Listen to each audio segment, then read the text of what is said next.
Assalamualaikum dan salam sejahtera. Nama saya Nur Azimah binti Muhammad Saidi daripada kos SBF. Untuk video ini saya akan membentangkan laporan akhir latihan industri bagi semester ini.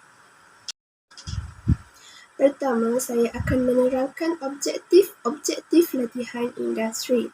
Pertama ialah untuk meningkatkan kemahiran intelek dalam analisis masalah serta menyediakan penyelesaian kepada masalah tersebut, mengurus kerja dan menulis laporan.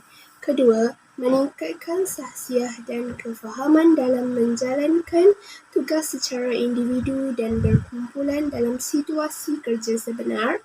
Ketiga, untuk mendapatkan maklumat dan pengalaman yang sesuai yang boleh membantu dalam pemilihan kerjaya. Dan yang terakhir, untuk mendapatkan peluang pekerjaan pada masa hadapan. Seterusnya ialah objektif laporan latihan industri. Antara objektifnya adalah pertama, mendokumentasikan semua aktiviti sepanjang tempoh latihan industri sebagai bukti apa yang telah dipelajari di tempat latihan industri. Kedua, membolehkan pensyarah menilai pencapaian pelajar mereka dalam menjalani latihan industri. Ketiga, pensyarah juga dapat mengenali pelajar sehingga mendapat input yang mantap di tempat latihan industri mereka. Dan yang terakhir, objektif laporan latihan industri ini ialah dapat digunakan sebagai rujukan selepas tamat latihan industri. Seterusnya, saya akan menerangkan kepentingan latihan industri kepada pelajar. Latihan industri amat penting kepada semua pelajar universiti. Hal ini kerana ia adalah salah satu pengajian yang diperlukan untuk semua pelajar untuk memperolehi ijazah. Kepentingannya yang lain adalah untuk meningkatkan jati diri pelajar apabila memasuki sesuatu bidang pekerjaan selepas tamat pengajian. Selepas itu, pelajar boleh menggunakan maklumat yang mereka peroleh pada masa hadapan untuk menghadapi masalah dunia luar apabila mereka memulakan pekerjaan nanti. Latihan industri juga amat penting kerana ia mendedahkan pelajar kepada alam pekerjaan yang sebenar. Akhir sekali, pelajar sebelum ini hanya menimba ilmu teori dan hanya dipraktikkan sebagai latihan tambahan untuk mempelajari sesuatu. Tetapi apabila mengikuti latihan industri, mereka mungkin belajar lebih dan spesifik tentang sesuatu tugasan yang sedang dilakukan. Seterusnya, saya akan menerangkan serba sedikit tentang latar belakang organisasi latihan industri saya, iaitu di Pejabat Pertubuhan Peladang Kawasan PPK Tanjung Puri. PPK Tanjung Puri ialah sebuah pertubuhan yang ditubuhkan secara rasmi pada 5 hari bulan November 1981. PPK menjalankan aktiviti perniagaan berasaskan pertanian, pembinaan dan pengangkutan.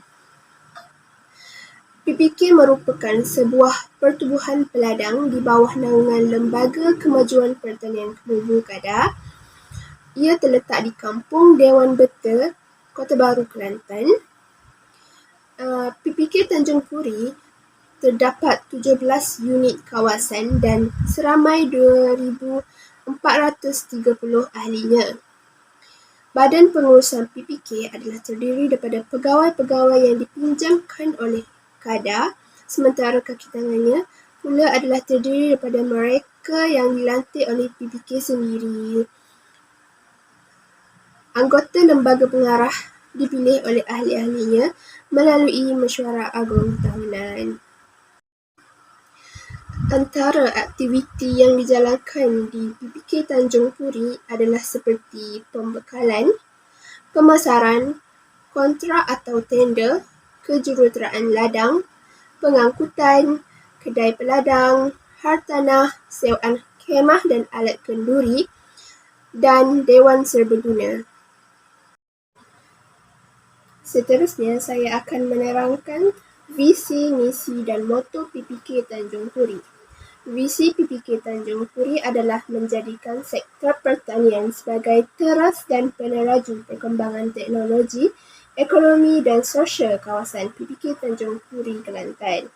Misi PPK Tanjung Puri pula adalah untuk pertama mentransformasikan industri padi dengan kaedah teknologi terbaik secara bersepadu dalam tata cara pengurusan ladang. Kedua, menjadikan tanaman padi dan bukan padi sebagai satu industri pertanian yang dapat meningkatkan pendapatan keluarga petani.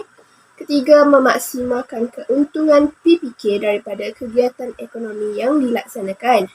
Dengan keuntungan itu, PPK dapat memberi dividen, membayar zakat serta aktiviti sosial dan agama secara optimum.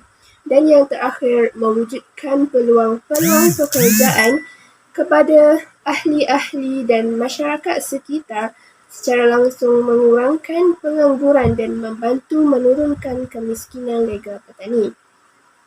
Moto PPK Tanjung Puri pula adalah PPK unggul dan berwawasan. Seterusnya, saya akan menerangkan sedikit sebanyak ringkasan kerja yang saya lakukan semasa latihan industri di PPK Tanjung Puri. Antaranya adalah seperti menyusun borang dan resit ke dalam fail, membantu staf menaip borang dan surat, membantu menyusun barang di kedai peladang, membantu mencetak dan fotostat borang dan surat, belajar membuat kertas kerja, membantu membalut barangan pesanan iaitu parcel dari kedai online, menyertai mesyuarat kaki tangan, membuat resit saham, belajar menggunakan sistem SPPP iaitu Sistem Primari Pertubuhan Peladang, dan yang terakhir mengasingkan resit baja dan racun.